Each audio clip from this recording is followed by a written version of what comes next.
మొన్నటిదాకా ఓటర్ దేవుళ్ల చుట్టూ ప్రదక్షిణలు, ఇప్పుడు గుళ్ల చుట్టూ ప్రదక్షిణలు చేస్తున్నారు మినిస్టర్ రోజా. టెంపుల్ రన్ లో భాగంగా గుళ్ళు గోపురాలను చుట్టేస్తున్నారు. దేవుడా కాపాడు, నా పూజలు అందుకో అంటున్నారు. ఓటర్ దేవుళ్లను రోజా ప్రసన్నం చేసుకున్నారా లేదా అనేది ఈవీఎంలు తెలుస్తాయి. ఇక రోజా పూజలకు దేవుడు కరిగి ఆశీర్వదిస్తాడా, ఆమెను మరోసారి గెలిపిస్తాడా అనేది జూన్ 4 దాకా వెయిట్ చేయాల్సింది.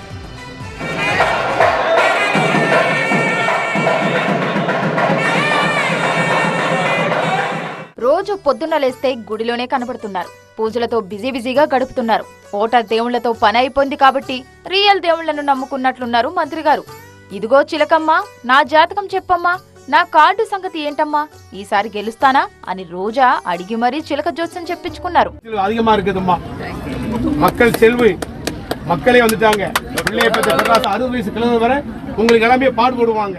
ఇక రోజా దంపతుల పూజలు సరే. దేవుళ్లకు మొక్కుతూ సేవలో భాగంగా పల్లకి మోస్తూ ఇలా భగవంతుడికి రకరకాలుగా సేవలు చేస్తున్నారు రోజా.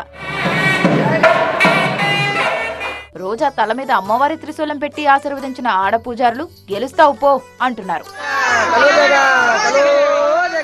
వారికోస్ వెయిన్స్ వ్యాధికి కేవలం 30 నిమిషాల్లో చికిత్స. కాల్ చేయండి 9989527715. తిరుపతిలో గంగమ్మ జాతరకు వెళ్లిన రోజా అమ్మవారికి పళ్ళు, పూలు, చీర, సారె సమర్పించారు. ఏపీలో వైసీపీ, టీడీపీ కూటమి మధ్య హోరాహోరీగా ఎన్నికలు జరిగాయి. మే 13న పోలింగ్ ముగిసింది. ఇక జూన్ 4న ఫలితాలు రానున్నాయి. చాలా మంది నేతలు రిలాక్స్ అవ్వడానికి దేశ విదేశాలకు వెళ్లారు. మంత్రి ఆర్కే రోజా మాత్రం ఆధ్యాత్మిక యాత్రలతో కాలం గడుపుతున్నారు. అసలే రోజాకు దైవభక్తి ఎక్కువ. ఇక ఎన్నికల పరీక్ష రాశారు. ఎగ్జామ్ ఎంత బాగా రాసినా దైవానుగ్రహం కూడా తోడవ్వాలి కదా అనే ఆలోచనతో ఆలయాల బాట పట్టారు. పోలింగ్ తర్వాత ఆలయాల చుట్టూ తిరుగుతున్నారు రోజా.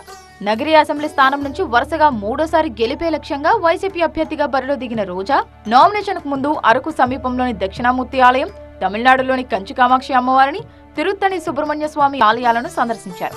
ఇక పోలింగ్ ముగిశాక తిరుపతి తాతయ్యగుంట గంగమ్మ ఆలయం, పుత్తూరు ఈశ్వరి ఆలయంలో కళ్యాణం జరిపించారు. తమిళనాడులోని తిరువన్నమలైలో అరుణాచలేశ్వరుణ్ణి సందర్శించి గిరి ప్రదక్షిణ చేశారు. షోలింగర్లోని నరసింహస్వామి దేవాలయం, మహారాష్ట్రలోని త్రయంబకేశ్వరం, కర్ణాటక మురుడేశ్వరంలోని ఈశ్వరాలయాలకు వెళ్లి మొక్కులు చెల్లించారు.